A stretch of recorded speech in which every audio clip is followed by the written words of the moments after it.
What's up, everybody? You're about to get hot dipped. This is Jason Monnig. I'm joined here today by Mrs. Jamie Haines, Director of Human Resources. How you doing today, Jamie? Wonderful, Jason. It's a good day. It's a Friday. Yeah, and we just fed ourselves. We ate a great meal. Nice. We had special, kind of a specialty we did today down at the plant here at BMI in Glasgow. So they had earned the $8 million mark, or 8 million pounds mark, excuse me. And then safety. They've just been extremely safe, which is wonderful. So the HR down there scheduled us to have a Jamaican jerk truck, say all that, come in. And so we got to go down and have lunch this afternoon. So, And it tasted like the real deal. oh, it was so amazing. I can't even lie. There was a lot of it. It was a lot of it. Yep. It was good. I like doing those type of things. They're fun to participate in. So we're fortunate now that we have our new building that we're able to go down and do that and interact with the employees and the staff and kind of just celebrate with them. So, which is always nice to do. Yeah. So human resources. Did you always know as a little girl, I'm going to grow up one day and I'm going to work on cultures and make organizations better? What led you to human resources? No, actually, as a child, I really wanted to be in politics. So I thought I would be a senator for the United States. Crazy. And then as I got into college, I really wanted to go to law school. Actually took the entrance exam, passed it, and then met some guy from Iowa that I ended up marrying, changed my course, graduated from Truman State, and we wanted to stay in this geographic area. So I took a position with Express Personnel Services, a temp staffing service, literally as a receptionist. And that lasted 3 months, and they promoted me into a personnel supervisor. Personnel was kind of what we called HR at that time. And I started staffing for a lot of different companies around the Columbia area, got very familiar with them, and found out I just really loved it. You have to love to work with people of all kinds. And that's kind of tricky sometimes because there are days when, honestly, in HR, you go, I think I might hate people. They just test everything in you. And so I don't know, it's just something I gravitated to, and it slowly became from personnel, it went to human resources, and that's kind of the career path that I ended up choosing inadvertently. But I've always loved working with people. I had a lot of leadership roles in high school and college, and so I love leading people. I don't have a problem doing that. I will delegate when necessary.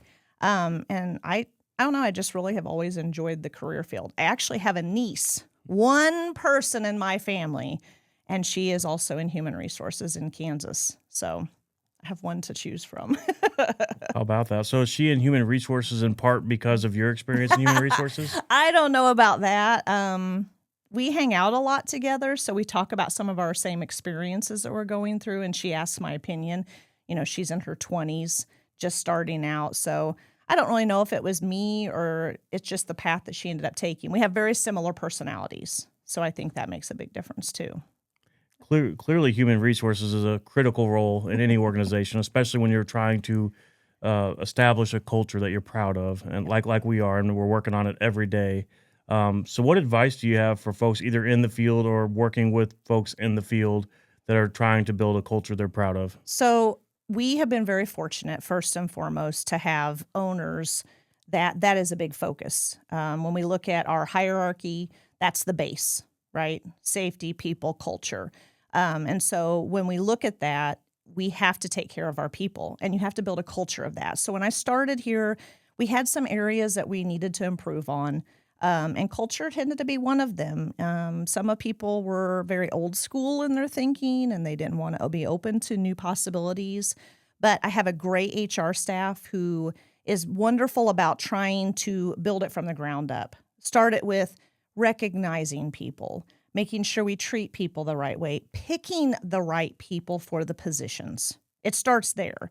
Sometimes we get in the mindset, oh my gosh, I have 20 openings, I need to get those filled.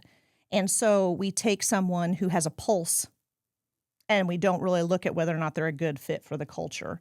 So starting there is primarily what we need to do. And then we've just slowly added new programs. You guys have been wonderful as a family about allowing us to do that.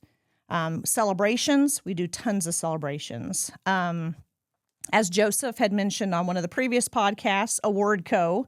When I started here, I didn't even know what Award Co was.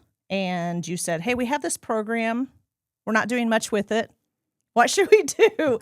And so we started using that for safety-based things, birthdays, anniversaries, good catches, just people in general, just building that culture, treating others with respect. And so Award Co is a way that we can award individuals points, which is 1 point equals $1. And then they can use it to purchase, oh my gosh, there's a whole wealth of things they can do. I think Joseph's even mentioned they can go swim with the dolphins in Alabama if they want to on vacation. I've used it on Amazon. We started recognizing even people when they have new babies in their family or weddings or whatever else is going on. And it's just such a nice way and a platform we can utilize to showcase our employees and let them know how much we appreciate them. You bet. Now, thinking specifically for those analytical people in the world, I'm one of those. You're married to one of those, quite frankly. Yes. Culture is always something that I think when you're in a good one. But if you're trying to be data driven, what are certain metrics, if any exist at all, that you could look at to maybe see how we're doing on that? On the culture side? Mm-hmm. Like you just presented some data on turnover. I didn't know if you thought that Correct. correlated in some way. It does. So when we are looking at our culture, we're looking at, are we turning people faster than we can bring them in? Something is going on within your industry or your environment when people are wanting to leave that quickly. Is it that they absolutely are just disengaged? They call that, people that just don't even want to go to work anymore. They don't like who they work with. They don't like the job they do. So yeah, the culture does make a difference, and turnover will drive you to understand, what are we missing? What are we doing wrong? Is there something going on? Is it something in our leadership team? Is it something in just the environment in general? Galvanizing is not for everybody. And so you have to be selective and show them what they're going to be doing. Take them out, introduce them to the environment, show them it's hot, it's dirty, but it can be very rewarding. And so trying to show people that ahead of time before they come through the door and making sure, is this really going to work? Jason, is this for you or is it not? I think that makes a huge difference too. And so, yeah, turnover is a big thing for us. Retention, of course, is also included in those numbers as well. And then looking at, are they voluntarily leaving? I mean, is it just because they can't stand the culture that they're in, or are they just not showing up to work? And then is there something that's going on there, something we can help with? I think that we as an organization do a great job providing all the necessary benefits to people, making sure they know that we have employee assistance programs if they're struggling financially, mentally, medical, all those type of things tie in together. And so I think when we're looking at analytics, we're looking at that kind of information too. And just encouraging and educating our people into knowing what's available to them. We talk about it every week on our manager call. I talk about it with my human resource managers at the location. So driving that kind of stuff will help ultimately drive a good culture. That's what we're shooting for anyway. Absolutely. I'm glad you brought up benefits. So what are your thoughts on our benefit platform here? I know we've done a lot of work since you've been here, and we've tweaked some things. We're constantly reflecting and meeting with our partners on that. Yep. How would you describe our benefit program here? I love our benefits here. Of course, there's always more things we can do, and we're looking at those, right? Mm-hmm. We're looking at doing biometric screenings, those kind of things, to give people a head of what might be going on in their bodies. But we have a great medical, we have dental, we have vision, we have life, we do short-term, long-term disabilities, we have a PTO plan, so giving people that time to take off to regenerate their batteries and then come back ready to do the job. Those are big things too. I love all of our benefit package. Of course, we can always tweak things, but I think we do a great job because, again, ownership, that's a big deal for them, taking care of our employees and taking care of their families, because ultimately a family-owned company cares about their employees and what their families are doing and what's going on with them too. So I think that all ties together. So benefit packages, I love it. Of course, we'll always have tweaks, and we're learning as we go, what's necessary, what's not. I'll be honest with you, probably 2 decades ago, mental health was not anything you ever talked about. It wasn't on the top list of things, and Especially now in it the is. tough galvanizing environment, right? Hmm. People thought it was a weakness to show Yep. that they're struggling a bit, Yep. and what I think the opposite is true in this It case. is. Yeah. It is. We try to address, we've talked about how to utilize the EAP for especially those mental things, whether it's depression or bullying, all those different things. We talk about it all the time. You have to keep it at the forefront because there's a lot of it. Unfortunately, the bad C word, COVID, brought some of that to light. People were literally shut away in their homes, unable to associate with other people, not having those relationships, unable to go to work, unable to go to school, and it changed our culture.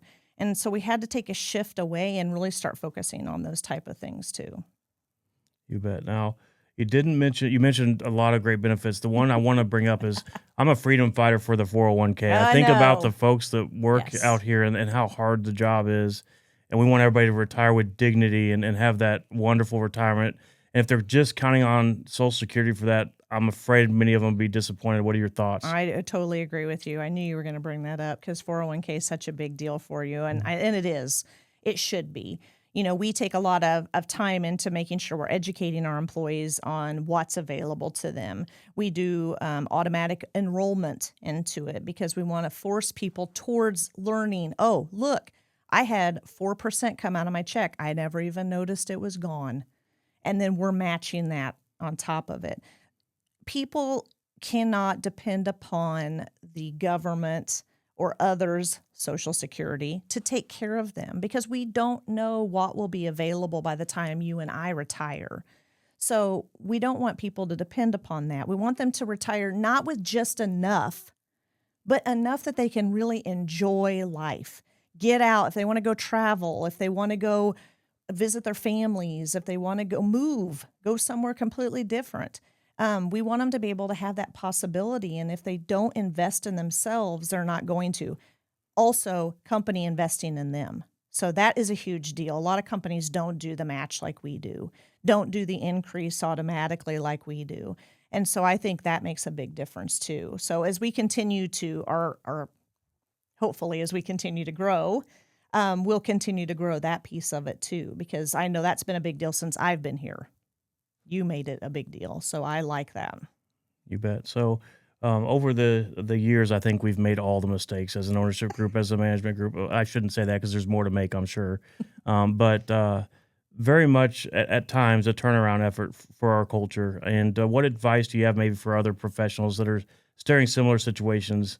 You know, you come in and maybe the morale's not great. Maybe some of the benefits are out of whack. Maybe the turnover's high, and there's a group committed to fixing it, but they might not know how to start. Hmm. And I know you've got some experience with that. So what advice would you give that Yeah. person? Don't come in like a gangbuster. The one thing that can happen when you come into a business that has been around for a long time is that if you go in and think you're going to just throw a bomb in the water and blow it all up and start fresh, it doesn't work that way. It's deciding what are the priorities. Talk to your management team, talk to your owners and find out what are the priorities that they want to focus on. Is it 401k? Is it the medical benefits? But coming into something new, I honestly loved coming into this particular organization. I truly can honestly say I love my job. And I love being a part from the ground up to build Monnig Global and to see where we've come. And it is not easy because there are a lot of times people will throw things at you and they're very negative, like, oh my gosh, what's she going to think she's going to do? Or what does he think he's going to do to change us and change our culture? Positive changes will make everybody look at it differently. So when you do positive things, then I know when I first came, there was a lot of chitter chatter and talk about what the people were going to do and what they weren't going to do. But then I met them. And when you meet somebody face to face, it changes a lot of what your concept of that person is. And I didn't come in here acting like I was going to change everything. We sat down as an organization and talked about what were our priorities. What did we want to do? And that's what you have to do. And feel out your different locations. Every location we have is so unique. The management teams are so unique. And so you need to get to know those folks as well. And it's just small changes at first. And then you can start making the big ones, the ones that really make a difference. Maybe it is the benefits, maybe it is the 401ks, maybe it is just the culture in general. There can be a lot of negativity, and we had some of that. And I think a lot of times it's that people didn't feel valued. And so when you don't feel valued in your job, you disconnect, you what we call disengage, and you stop showing up mentally. Maybe physically your body's there, but mentally you just stop showing up. We didn't want to do that. We want to make sure we're engaging our employees. And so I think personally, I think my HR managers I have right now, hands down, best team I've ever worked with in the industry. They each bring something unique to the table, from creativity, which we talked about already, to designs of stuff. I've got some of them that can design things. I'll just be like, here, please help me. I don't know what I'm doing, because I don't. I love to delegate. I love to give them things to do that I know is their strong points, because I know they're going to come out shining, and then introduce them to something different and say, I really want you to try to work on this. And I know it's something out of what you're used to doing, but you will grow. Your skills will grow, because I'm not going to be here forever. I want the next person to be ready to step in and take that position. So I think as someone in an HR leadership role, I think that's important to share your knowledge. And this goes for anybody out there in any parts, production, operations, marketing, IT. Share the knowledge you have, because that is vital for an organization to continue when you have left. And sometimes I think we get stuck in holding in to what we've got in here, and we don't want to share it, and you'll never go anywhere. It will be stagnant. Within our industry, especially down here in Glasgow, we have a lot of individuals that have been in positions for a very long time. They have what we call tribal knowledge. They have to be willing to share that. Mark Cazell, when he was on here, did a marvelous job, and he has started to share his tribal knowledge with some of the younger maintenance staff, and it is showing. They knock it out of the park anyway. But every day.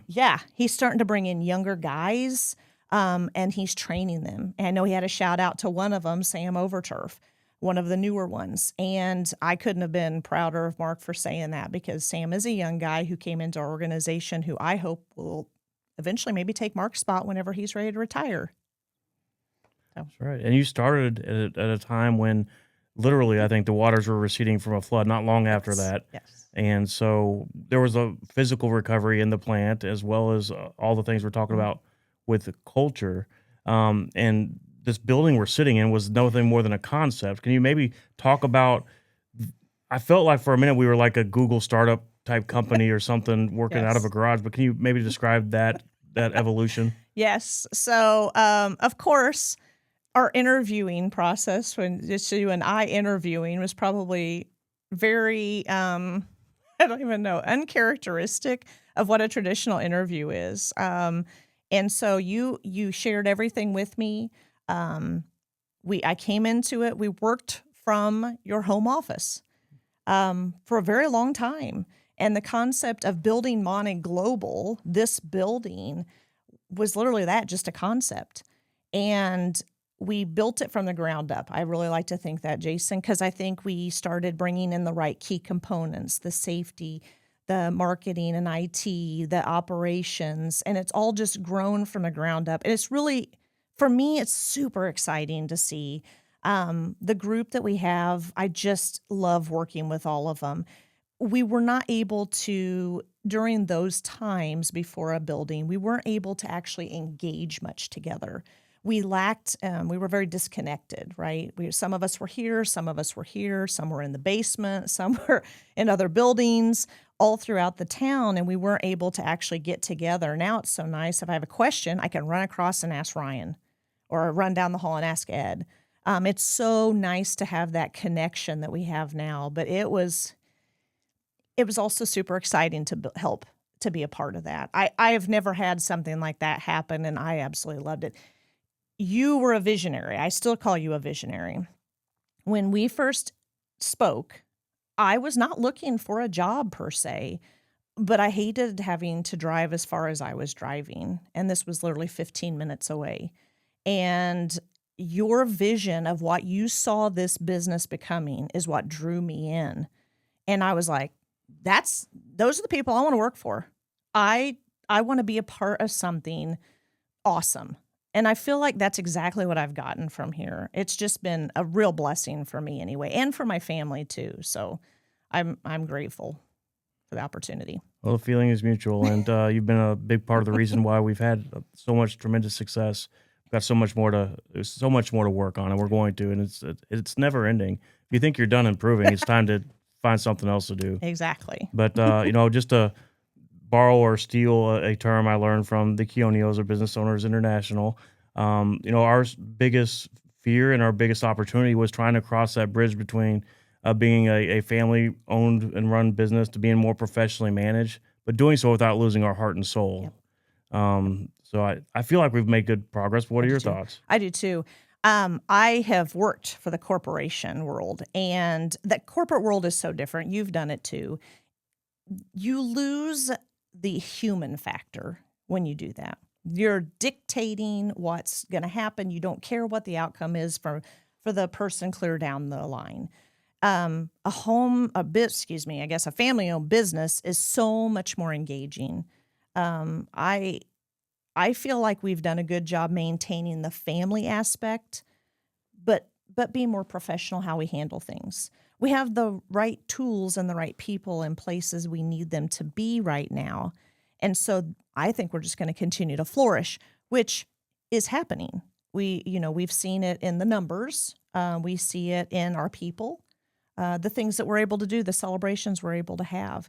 And I do think that we have done, I'm going to say we, because I feel like I'm a part too with you guys, but I think we have done a good job maintaining that family aspect. If you recall, I had an HR not too long ago who had thought about leaving for the corporate world. And she came back and said, after seeing how this family treats their employees, I can't imagine working for anybody else.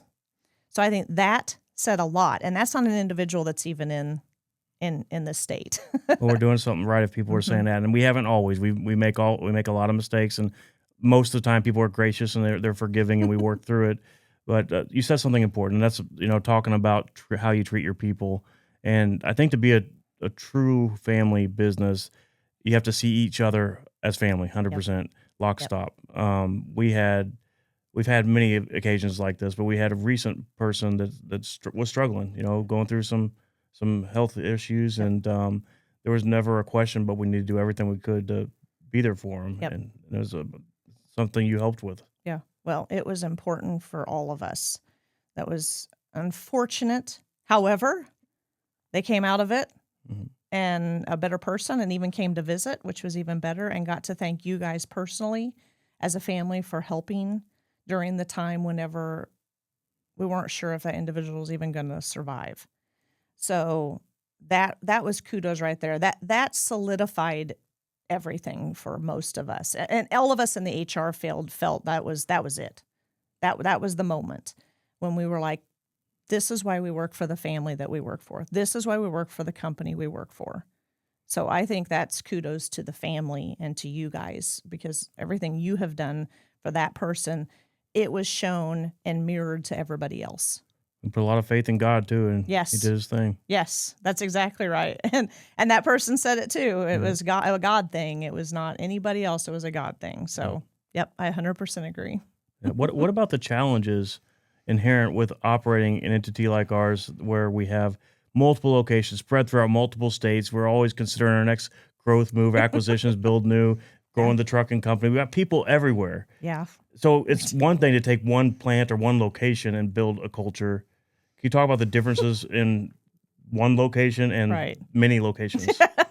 One location, you can focus. You can look at the people that you're dealing with. We're a rural community. You know the type of folks. These are my kind of people too, right? I grew up on a farm, so I think we all can relate to the rural life, and it's much easier to staff in this kind of environment because there are not a lot of good paying jobs with good, really good benefits. There just aren't.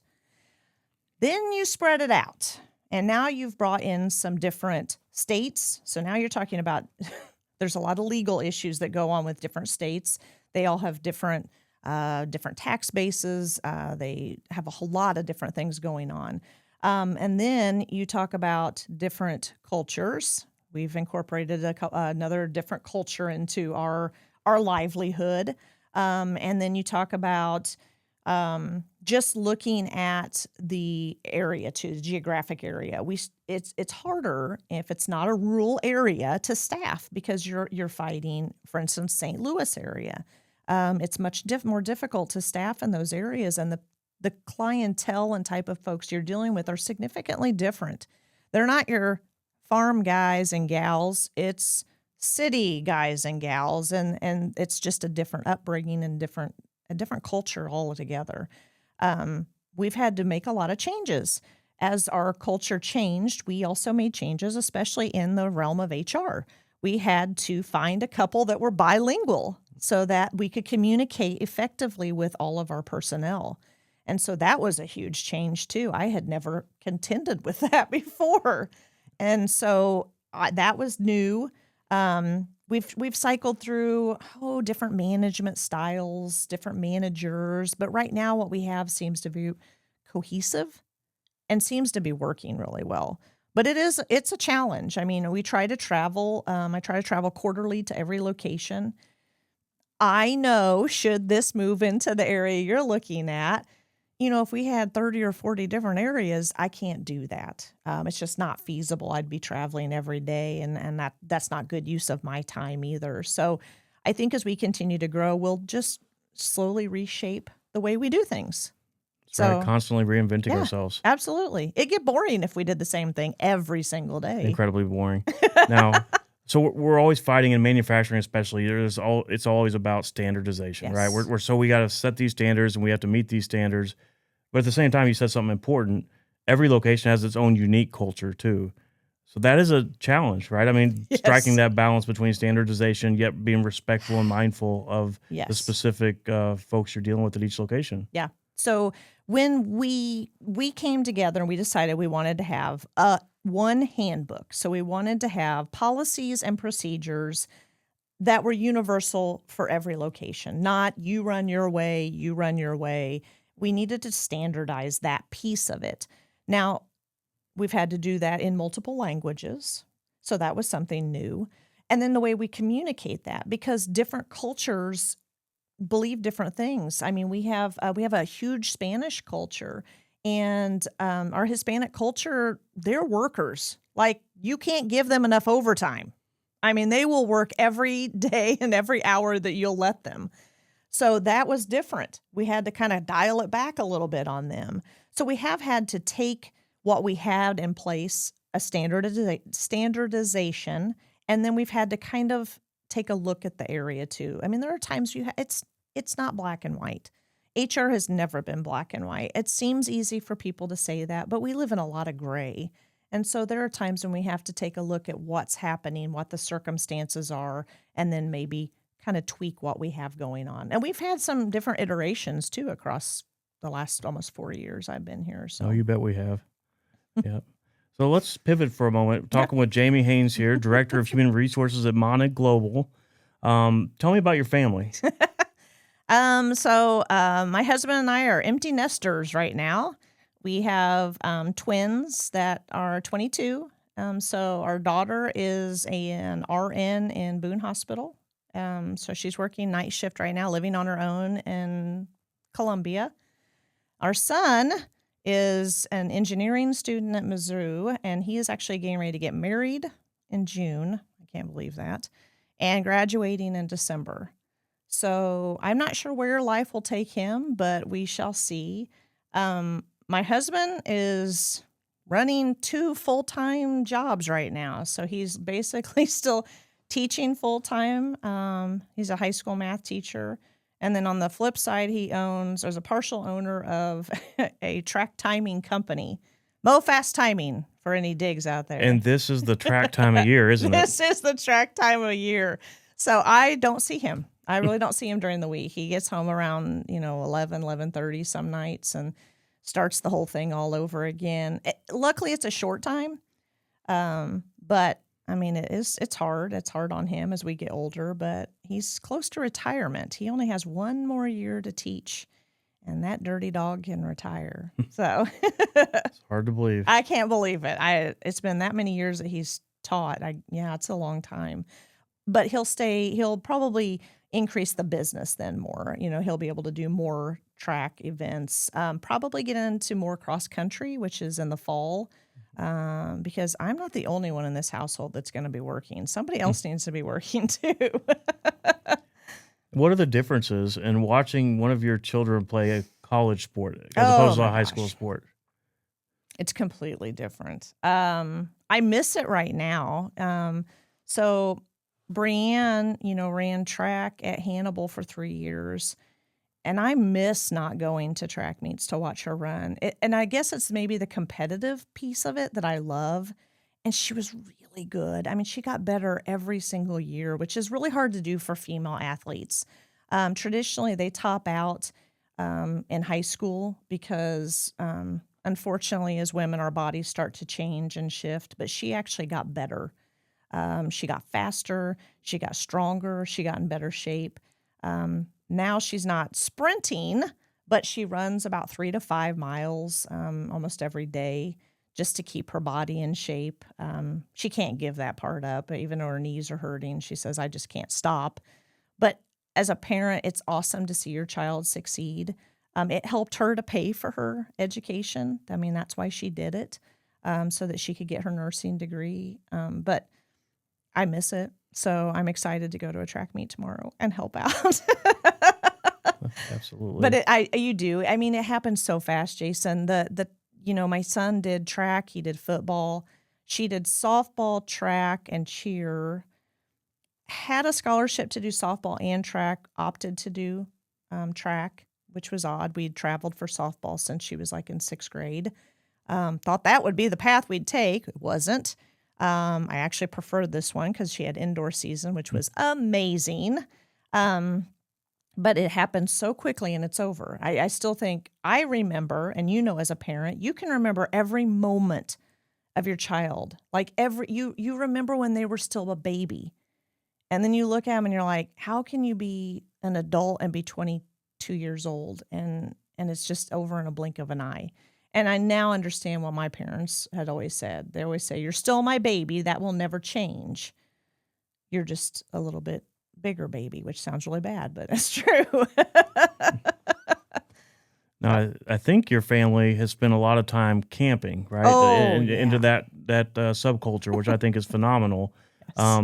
Tell us about that a little bit. Okay. We love to camp. So I would have told you probably, probably 10 years ago, there's no way I would ever own a camper. I had camped tons when I was in Girl Scouts, tent camping then. But we ventured out into the trailer, pull behind trailer, bumper, and then we moved to fifth wheel, and I'm hooked. And we absolutely love to camp. So my husband is expert at setting up and finding campsites. Wherever I tell him I want to go, he gets them all booked along the path. He even did this for some friends of ours a couple summers ago, and they were like, that was so easy. Jason did everything for us. We didn't even have to worry about it. But we love the quiet of camping, to be out in the wilderness. We both love to bike. We like to hike. We kayak, so we take bikes and kayaks with us. We are enjoying our time together still. So you love the moments when you have your children, but then there are the moments when it's just the two of you. And I still think as couples, you need to enjoy that time and remember what it was like before you had kids and chaos, and just reconnect. And I'll be honest, my husband is probably a polar opposite of me. Shocking, I know, for anybody that knows me. I'm super, super outgoing, and he's usually more reserved. But when we go camping, there is Camping Jason that comes out, and he talks to every single person out there. He is the friendliest guy in the campground.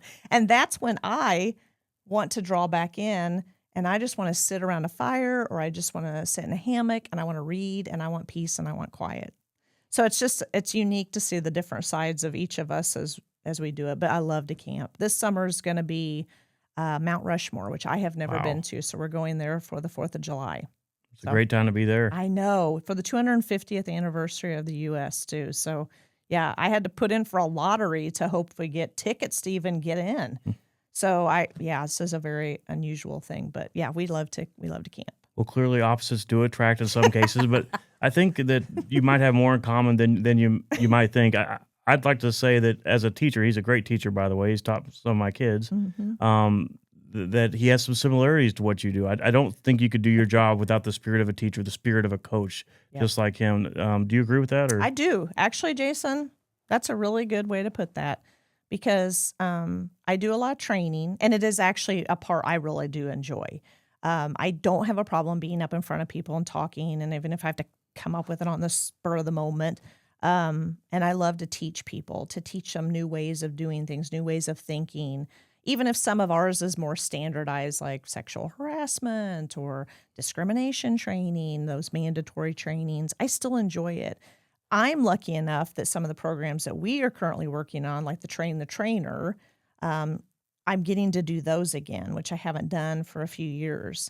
And yeah, so there's a lot of training that goes on. Coaching side of it probably comes more to my HRs now. And then the plant managers and assistant plant managers, just coaching them on how to talk to people, how to treat people, the proper way to give constructive criticism. Sometimes some of us lack that talent. We just want to tell them, get your head out of your you know what. And that's not the right way to talk to people. They don't take it very well. Let's put it that way. takes a long time to recover from some moment like that. I know from experience. Yeah. I'm not proud of it, but I know. And Yep. guess what? We've all done it. Yep. And so you're right. I guess I have taken on more of those characteristics. I always said I would never be a teacher per se. I think it's the younger age that I wouldn't teach.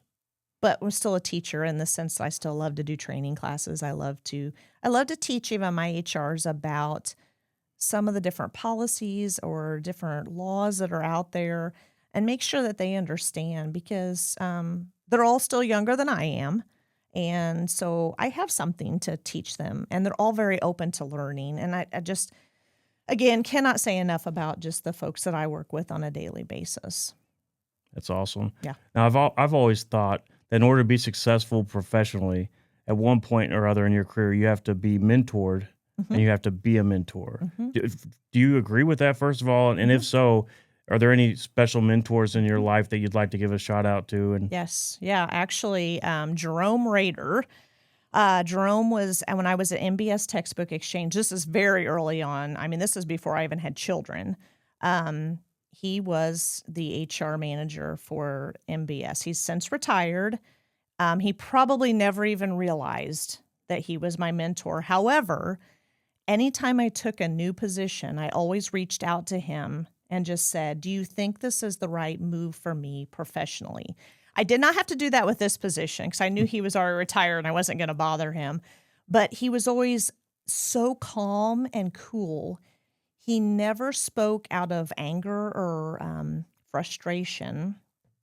And I know he got frustrated. It was also, three gentlemen owned the company at the time. And so I know that he had some of those frustrations, but he never showed it. And he was always so calm and cool. And I just tried to embody some of that because this position will test all of those things on a daily basis if you let it. People will say hateful things. They will do hateful things. And you can't let them know that it's getting under your skin. And he was such a good mentor at doing that. I hope I am mentoring all of my HR managers the same way. I know some of them get very frustrated and I on a daily basis and they vent to me and they're like, I'm sorry, I didn't mean to. And I'm like, no, that's what I'm here for. You can't do that on another employee, but you can do that to me because I want to know what your frustration is. And now let's see what we can do to fix it. And most of the time, even today I had one, most of the time they come back and they say, I knew if I talked to you, you would tell me what the right way to react would be. And so I hope that I continue to do that with them because I do want to share all the information and knowledge I've gained over the years so that when I do retire, I know everything's going to be taken care of. I know that they're going to make the right calls. They're going to do the right things by their employees and by the owners. I always hope that I'm communicating that to them. You bet. Now, every department we have is so critical to our success, and Mhm. HR is certainly not for everybody. It takes a special set of skills, a level of patience, the spirit of a teacher, as we talked about, a coach, a Mhm. mentor. Um, what's your advice to somebody that's contemplating, is HR for me? How do I determine that? Yeah. So, like I said, I mean, I just kind of fell into the role. When I graduated from college, jobs were not as plentiful as they are now. And I didn't know what way I wanted to go, but I did know I liked people, right? And I know I liked working with people. And I just knew that I needed to find something where I was going to have that type of interaction. If you're somebody who has that and you do have that ability to want to get out there and train or coach or mentor folks, it's definitely an area to look into. I absolutely love what I do. I really do. And I mean, there are times throughout your whole career you'll go, why did I choose this career path? I think we all do that at some point. But this is one that I absolutely love my job. And there are days I leave it and I'm frustrated and I go home and I vent that. But ultimately, I come back to it the next day with a clear mind and I just take a deep breath and I realize in the whole scope of life, this is just a small hiccup. And so, as long as you go through life thinking that, everything will be fine.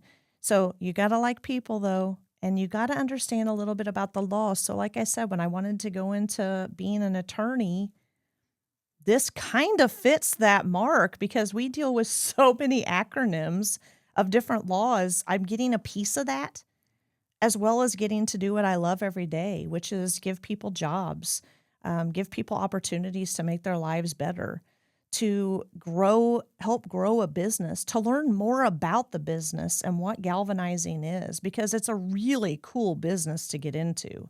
I feel very fortunate, and I hope others will consider getting into human resources because it really is something that's necessary. And you've also got to have a clear head about you sometimes. And trust me, Jason, I have made a lot of mistakes along the way. I always admitted anytime I've ever done them, and I've done one big one here once before with an HSA issue, and I've never forgotten, and I've never done it again because I learned from that mistake. But there are times when you just have to just step away and realize that that was a learning opportunity, not something that should be. That's right. Either we win or we learn, and either way, it's a win. Yep, I agree. But I love the opportunity. I hope everybody wants to get into it. I've tried talking my children into it. No, not either one of them wanted to do HR. I think you and Jason Haines did something right if we've got an engineer in the family, soon to be engineer in the Yeah. family, and a registered nurse in the Yep. family. Yeah. That's winning right there. Yeah, it is winning. It is. And at the end of the day, that's really what matters. Your faith, family, God. And I think all of that stuff will play together, and it does make you a better person at your job. I say that a lot. A lot of people don't believe that.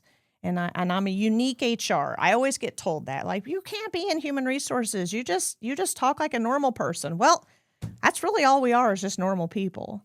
So I might not be your normal HR, but I hope I'm actually kind of a fun one and that you still learn a lot, because it really is a fun career. It's a fun career to get into, and this is an amazing company to work for. Yeah, well, thank you for that, and the company's very blessed to have you and your entire team. They're all phenomenal, and God bless attorneys. But if you want to reduce your billable hours, focus some attention on your human resources and Yes. your actions there. Yes. Document, document, document. Those are the three favorite words we love to say. And they're true. It does save you a ton of money if you can make sure that you write down everything, document everything that happens, because we've had some hiccups with stuff, but we've always come through the right way because we did it the right way. We did it and documented it, and we ultimately took care of people. That's really what we're trying to do. That's what it boils down to, isn't it? It really Taking care of does. people. Yep, it does. I think Joseph would agree with you on documenting for safety. I think every operations person we have would agree. Ed would agree with you on documentation for all operational aspects. And our tribal knowledge was such that we weren't great at that. And we're still needing to improve in that way. And I think we're improving every day, but we have come a long ways, haven't we? Yes. Yes, it's amazing. I can't believe it's almost been 4 years. Wow, where has the time gone? I don't know. I don't know, but I mean, we love this beautiful building we've got and a great team that we work with on a daily basis. Jason, it really doesn't get much better than this. No. So I want you to speak for a moment to your team, Mhm. directly to your team. I know they're going to watch this. So what do you want to say to your team? They know how I feel about them because I always get very emotional, but I absolutely love each and every one of you guys. You are amazing at what you do. You bring so many different characteristics to the table, so many amazing qualities and talents. And I hope that I am mentoring you guys to be the next leaders within our organization because what you do is amazing and it takes guts and it'll take the heart out of you some days, but it's so worth it in the end. So thank you guys very much. Awesome. Well, thank you for your time today, Mrs. Jamie Haines, Director of Human Resources at Monnig Global. Also, once again want to give a plug out to her husband, Jason Haines. He's a fantastic teacher. Thank you. He's done a great job taking care of our children, Tammy and my children. Yep. So Thank you. thanks and God bless. Yeah. And let's continue to make this place more wonderful. That's right. Let's get All right. hot dipped. That's right. Get hot dipped. Thank you for watching Hot Dipped. Don't forget to like, subscribe, and click on that notification bell for future episodes.